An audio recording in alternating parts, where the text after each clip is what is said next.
Thank you so much for listening to Rewiring Health. Before we dive into the episode, I want to share some exciting news. In January 2025, I'm going to be launching the Infinite Self Circle.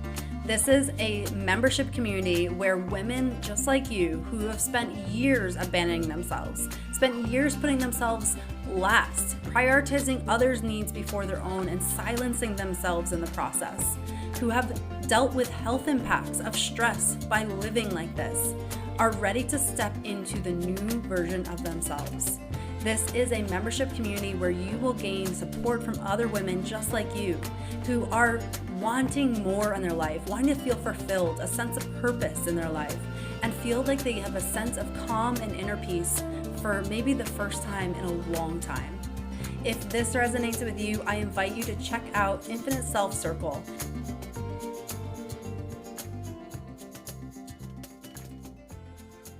Every holiday season, you see the messages, naughty or nice. If you're nice, Santa brings you gifts. If you're naughty, you get coal in your stocking.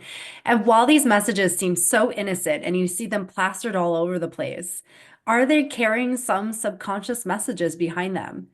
And through my journey of really realizing I had abandoned myself for so much of my life and I had these people-pleasing tendencies, I've done a lot of introspection of like, where did this all stem from?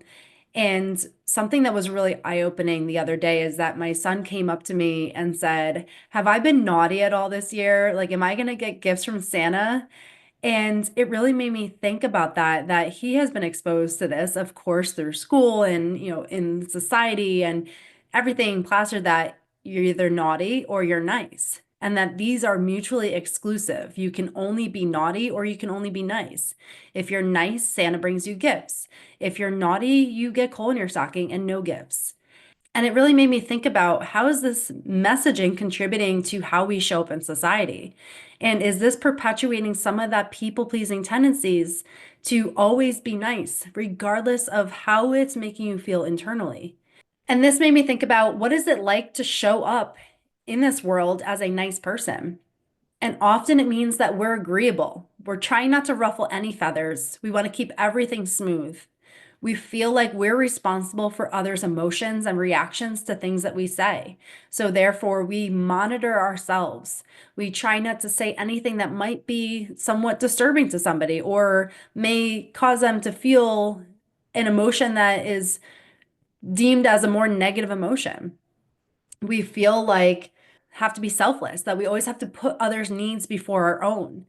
And while some of these in small doses can be good traits to show up in this world, when we have this dichotomy of feeling like we are either nice or we're naughty, then we have this propensity to always feel like we have to show up as nice. We have to always do these things.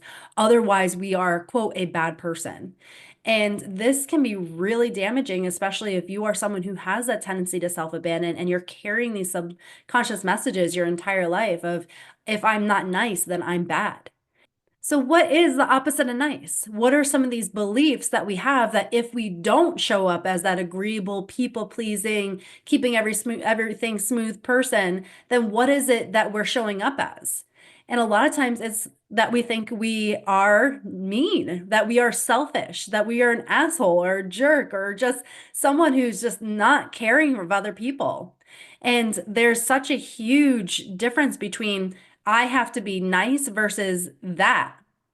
But is that truly not being nice? So when we look at this, we have to recognize what is our belief system behind what is the opposite of being nice. If we feel drawn to always feeling like we have to be nice, then we must be avoiding what the opposite of nice is. So think about some of your belief systems. If someone said you're not a nice person, what would you believe about yourself? What would be something that you think that they are telling you or the messages behind that? And often we believe the opposite of nice is being a jerk, someone who's selfish, doesn't care about their impact on others. We often believe that the opposite of nice is being an asshole, being someone who is just looking out for themselves and not even caring about the impacts of what they are saying or doing on anyone else. And so when we see these messages of naughty or nice, you can see how it becomes very polar opposites. And for most people who feel a sense of safety in keeping the relationship smooth and want everything to be kosher and not disrupt anything, you can see how it can very much pull you away from anything that you believe that is not nice. And so you have this propensity to always show up as that agreeable, people-pleasing person, keeping everything smooth, looking out for others, even at the expense of yourself.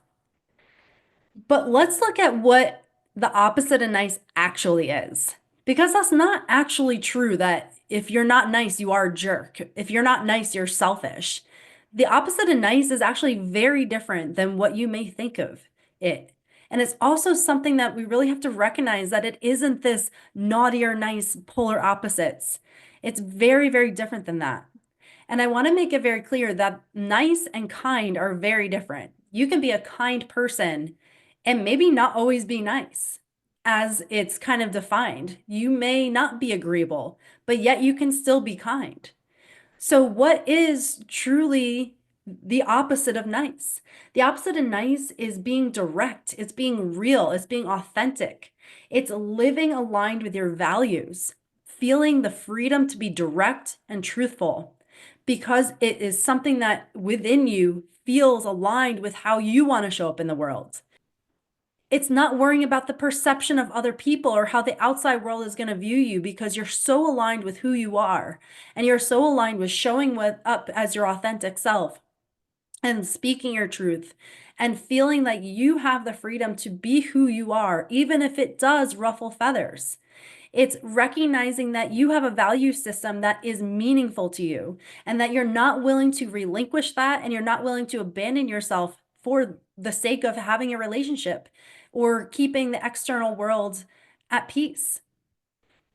Often the opposite of nice is being okay with the external world not being at peace if it means that you can be at peace within yourself.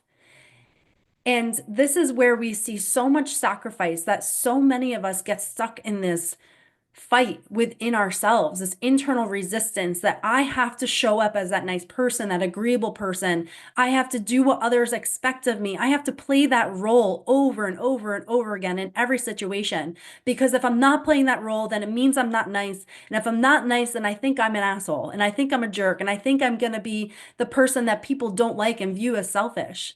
And so if we have this polar opposites of naughty and nice, that we're going to show up and have that view of ourselves in society as if we are that nice person. But we have to be okay with not being a nice person all the time. Because what happens when we feel that pressure to be the nice person is that we develop resentment. And that resentment is for ourselves. We start to resent ourselves that someone said something that didn't align with our values or was really going against our core, and we didn't speak up because we wanted to keep things smooth in the relationship, even if it meant staying silent.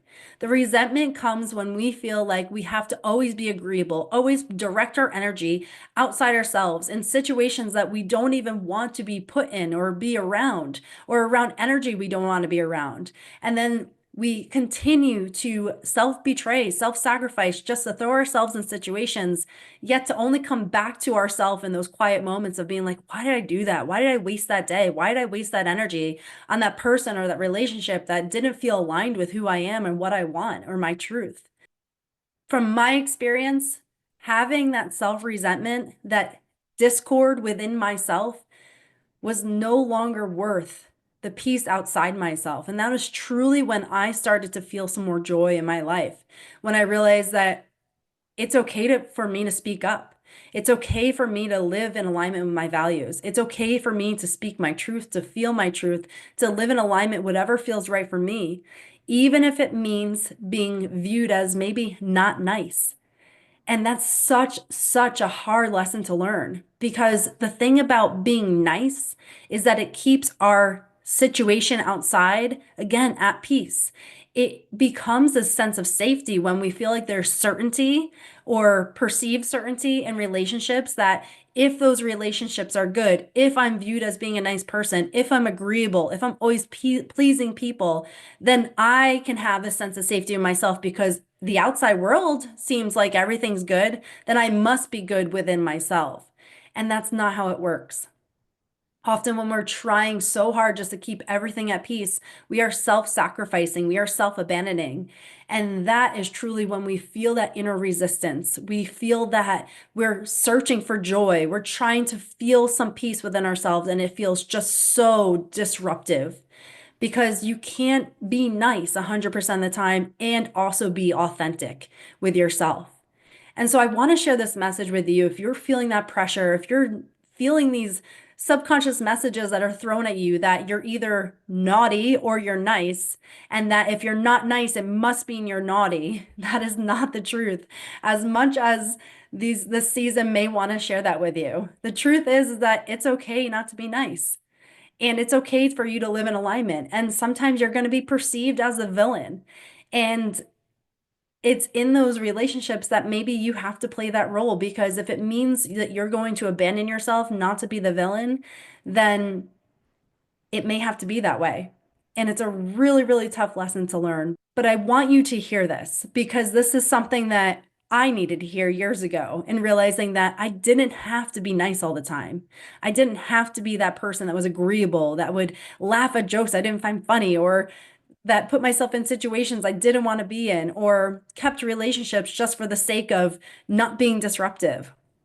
I want you to hear this because this means that you can start taking your power back. You can start feeling like you are your biggest advocate, and that you are allowing yourself to feel that peace within yourself and not feel the pressure of being responsible for everybody's emotions around you. You are responsible for your own emotions. You are responsible for how you feel, what you allow in your life and what you don't allow in your life. And so I want you to hear that message, because this is something that I think is so important for us to move forward in our life with a perspective that we are worthy of our own love, our own time, and our own energy. And if that means that things may unravel outside ourselves, at least they can ravel up within ourselves and become a stronger core that we can show up in this world as our authentic self and feel safe to do that little by little. And you may feel really uncomfortable doing that. You may feel an immense sense of grief. I know I do. And I still feel grief every day for some of the losses that come along with taking ownership of yourself and loving yourself. And there will be people that will not agree with you loving yourself, that will not agree with you showing up as your authentic self. And that does come with an immense amount of grief. So I never want to downplay the immensity of this and the challenges of this. But if you don't do this, then you're only living your life for someone else. You're only living your life for someone else's expectations. And to me, living your life in that way will only leave you with a feeling of regret. But if you allow yourself to come back to yourself and feel a sense of certainty within yourself, a sense of peace and safety within yourself, then that truly is living life with freedom. I hope you realize that you don't have to be nice. And if you're not nice, it doesn't mean that you're being naughty this season. So enjoy your holiday season, and I hope this helps you. Thank you so much for tuning in to this episode of Rewiring Health. I hope you found our conversation both enlightening and empowering. If you enjoyed today's episode, please subscribe to Rewiring Health so that you never miss an update. Also, I would love to hear your thoughts. If you could take a moment to rate and review the show, it would mean the world to me and help others discover the power that we all have within us to create change and create the life that we truly, truly desire. Thank you so much for spending your precious time with me and sharing the energy of the show.